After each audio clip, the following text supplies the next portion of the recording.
to all their employees right now, if you hadn't been paying attention, is how to be less white. All the reasons white people are bad. You know, at some point, I'm just like, damn. The hatred is real. Can you imagine if we released a pamphlet called Be Less Black? Can you imagine if Coca-Cola did that? What would happen? Y'all, I'm from Mississippi. I don't care who you are, what walk of life you come from. You can come down here and have a beer with me anytime. But this is getting comical. It's getting ridiculous. At a certain point, I think in America, we just need to be less stupid. And they've definitely created firing lines on several areas. So just the fact of the political calling people right-wing nuts won't affect their bottom line. It all affects your bottom line as a business. If everybody that was offended decided just for 1 week not to purchase Coca-Cola products, wow, think of the impact. That would be absolutely devastating. And you got to think of something also. Coke has been around. It was noted in World War I, World War II. It's been around. It's a part of America's history like good old apple pie.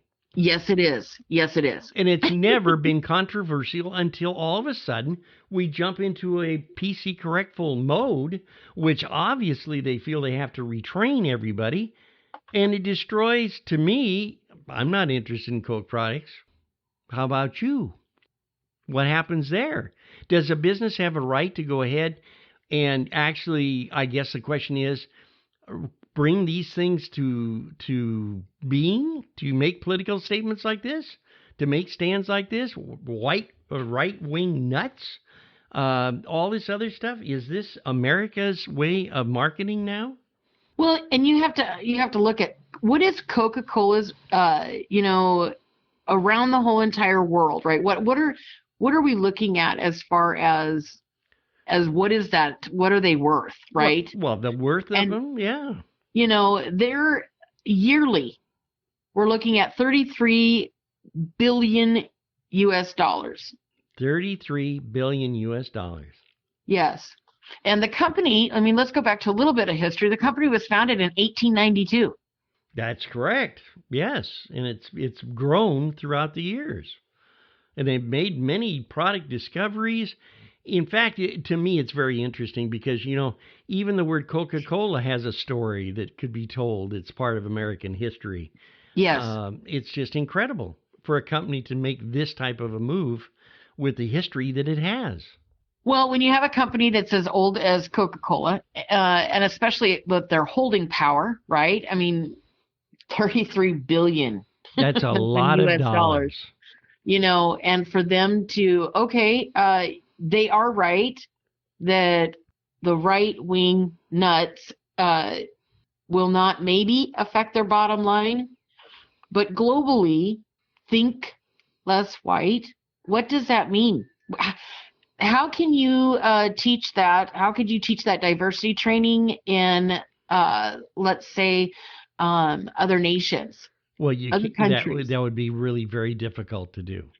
Well, rule of thumb is that if you cannot teach the training around the world, then it's a teaching that should not be taught.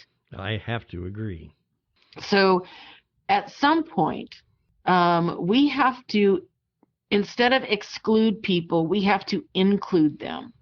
And so, is it the responsibility of Coca-Cola to change the thoughts of the American people?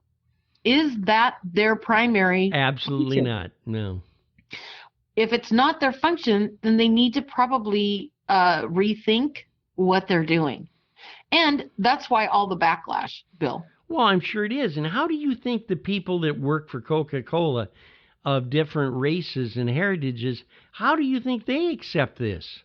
Well, it just brings more confusion in the workplace because you'd have to, first of all, let's look at it this way. You'd have to, first of all, design put in order, what does white thinking look like? Yes, absolutely. Okay, so now you're asking someone that has been raised in a white family where between the ages of 3 and 5, from the time we're born to about 5, is when we've got all of our subconscious behavior, our thought processes, established. And so you're asking, which we have not defined, what is thinking less white look like? What does that look like? What does that look like? Does that mean that we close our eyes and it's not as dark as it usually is when our eyelids are closed? What does it mean to think less white or more white? And what is the difference between the thought pattern of an African American or a Korean or a Caucasian? Aren't we all seeing the same things?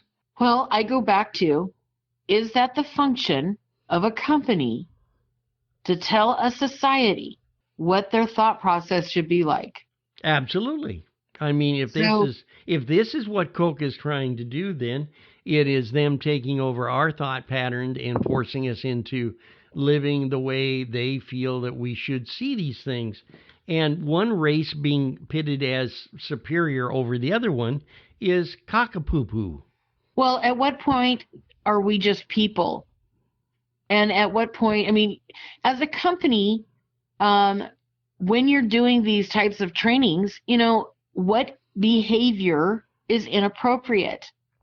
So if an employee was using slurs or slang language to talk to someone and it was offensive, then that should be a part, and that has nothing to do with white, black, pink, yellow, green, yellow. I mean, that has nothing to do with it. It's a behavior. You would have to define what white behavior versus Eskimo behavior versus Norwegian behavior. I mean, this is absolutely ludicrous. Yeah, it's not even on point. No. So as a business, your job is to set that culture. And I respect the fact that every business defines their inside culture. That's important. It's good to be honest, work hard, play hard. I mean, all of that kind of things. I want to promote that. I want to support that. I want to, hold space for individuals to be exactly who they want to be.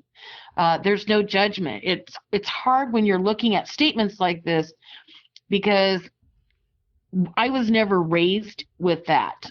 I personally was never raised with diversity, never raised under this person.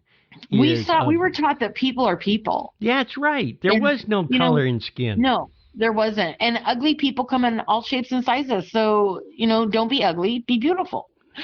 So I don't understand this type of methodology. I don't either. And I think it's in the long term, I think this will be devastating to their bottom line until people forget about it or until they I definitely think that they need to replace the CEO.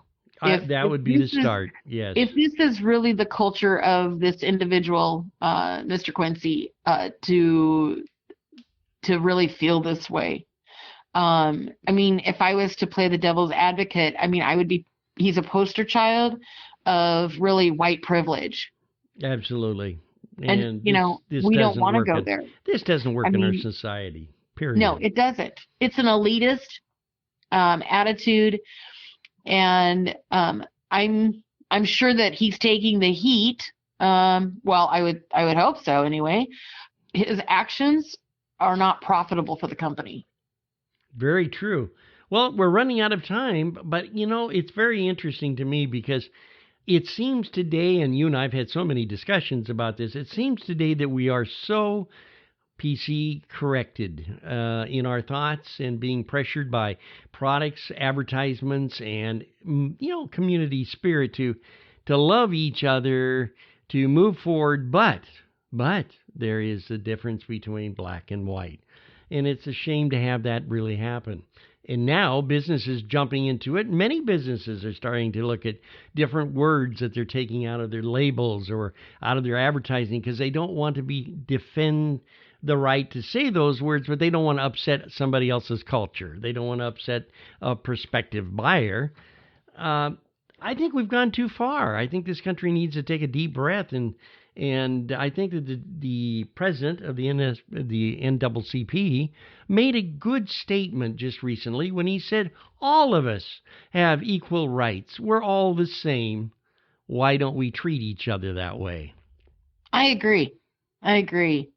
So, Candace, it's been exciting. We'll have to continue this series and find out who else you're going to chew on. How we're going to discuss business in a completely educational and very smart method, which we do here. Absolutely. Right. And I'm very pleased to let you know that Lucy, our new producer, editor, door janitor, I can go on with a list of things, was silent today and awake. So this was a very exciting program for us. I gave her a chew toy. Oh, I knew it. Well, just everybody. The producer's busy chewing on something. The producer is busy. Okay. Well, I think you can agree with this statement. As long as we keep love in our heart and a positive thought in our brain, we'll always keep us smiling. We will, Bill.